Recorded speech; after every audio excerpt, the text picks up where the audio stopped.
现在打鸡蛋，我准备了5个鸡蛋，把蛋黄跟蛋白分离。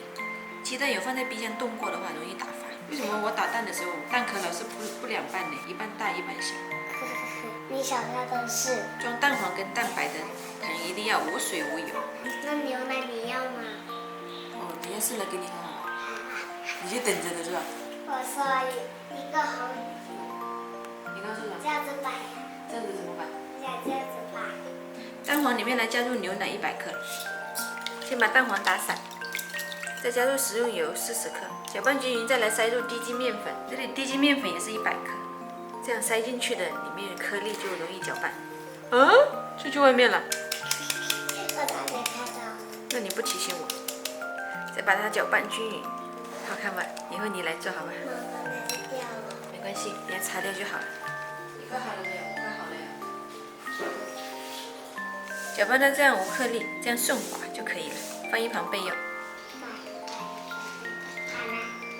再切一半柠檬，一半给你。差不多，一点点。咦，我看了都酸。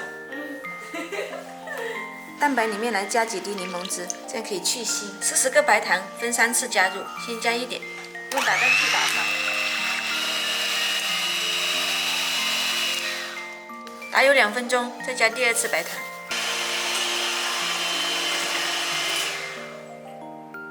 来加最后1次。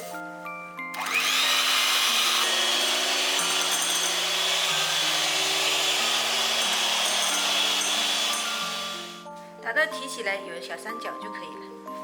有一点蛋白霜，放到蛋黄糊里面，先把它翻拌均匀。搅拌均匀后，把蛋黄糊倒到蛋白里面，这次把它翻拌均匀，边翻边转盘。5个鸡蛋做了这么多5个鸡蛋。是啊。为什么像5个鸡蛋？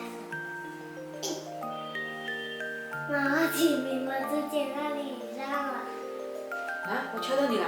没有，我起这个的时候那里也让了。翻拌均匀后，把它倒在裱花袋里。这个动作一定要快，不然就小跑了。一次倒不完，要分2次。现在最后才能倒。然后把它拿起来，把收口处捏紧，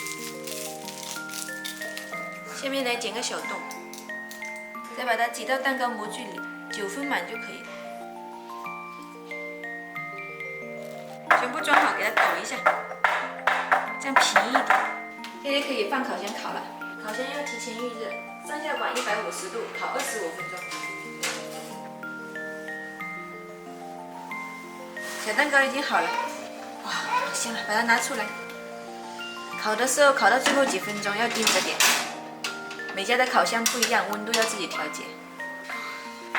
迷你小蛋糕就做好了，松软香甜，一口一个，小朋友特别喜欢，比外面买的还好吃。你们想吃吗？想吃记得关注我哦。哇，面包熟了。妹妹也有，好吃啊。好脆。跟外面买的一样吗？对啊，一咬就没。我看一下。哇，这我要泡不鸡蛋了。